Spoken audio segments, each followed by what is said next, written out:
Whispers in the Wild. 3 chilling tales from the forest. Story 1. The Lanterns in the Pines, Colorado, 2019. In the fall of 2019, 2 close friends, Marcus and Darren, took a weekend backpacking trip into the San Juan Mountains in southwest Colorado. They were seasoned hikers, well prepared and experienced with multi-day treks through remote forests.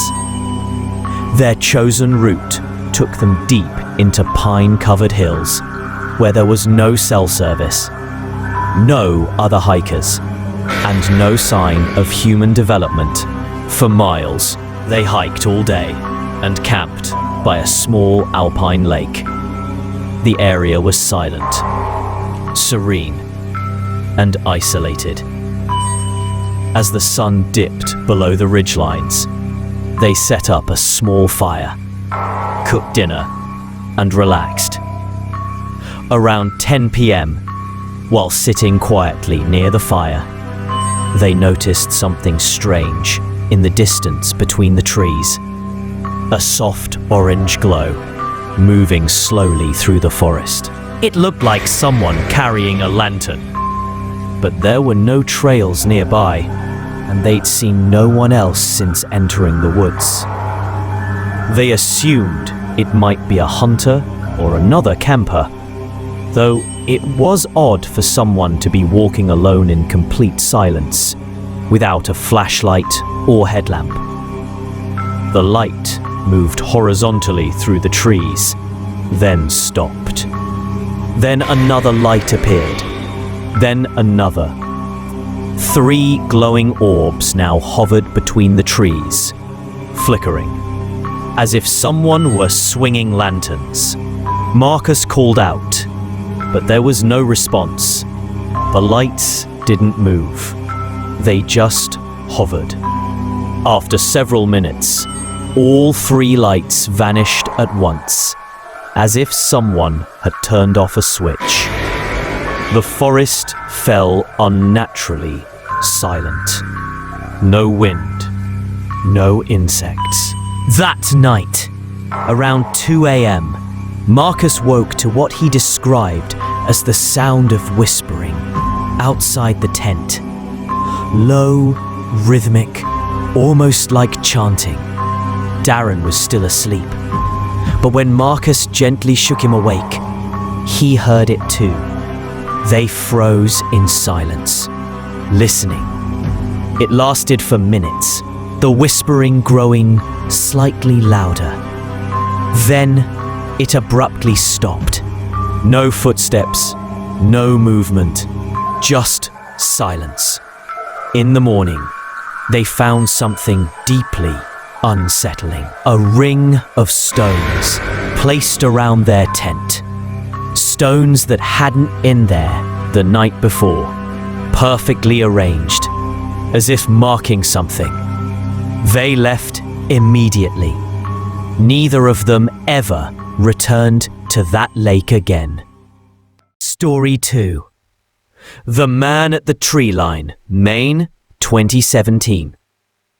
In 2017, a solo hiker named Laura was camping alone in Baxter State Park, Maine. She often hiked solo and was confident, navigating remote forest trails.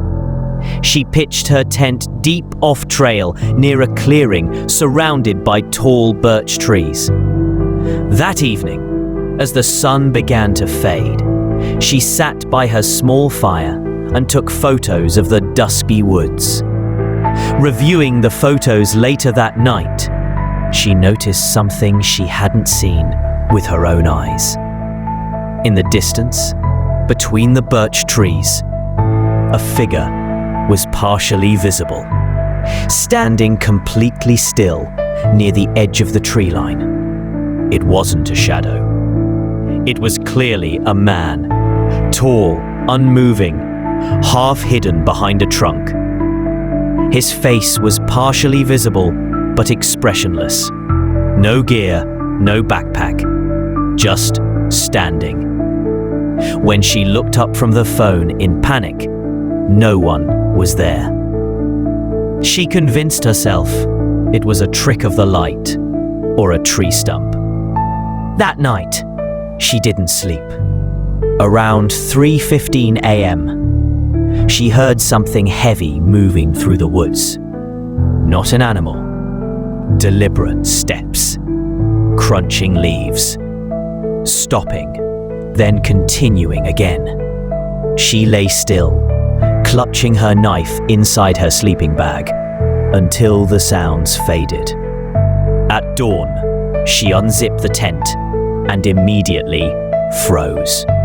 Just 10 feet away, on the ground, was a pile of small stones stacked into a perfect tower. And on top, a dead crow, its wings spread. Laura packed her things in record time. As she started hiking back toward the main trail, she glanced behind her. The same man was standing far in the woods, just watching her. He didn't follow. He didn't move. She never went camping alone again. Story 3.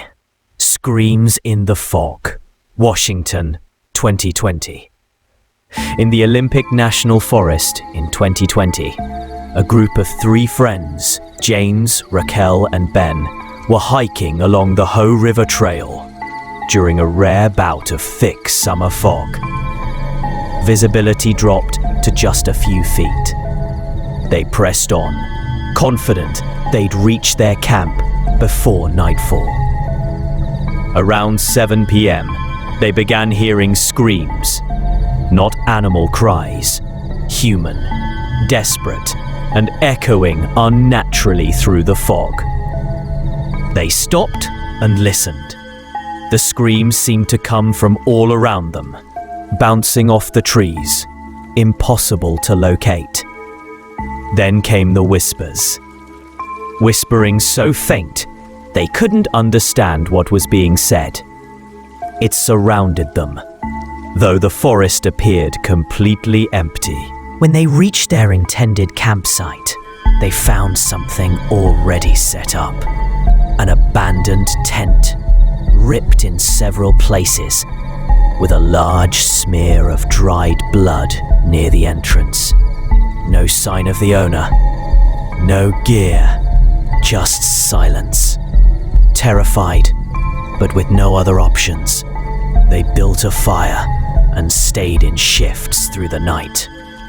Nothing further happened. At first light, they ran the entire way back to their car and never spoke of it again publicly. Years later, James returned to that trail alone, determined to find answers. He never came back.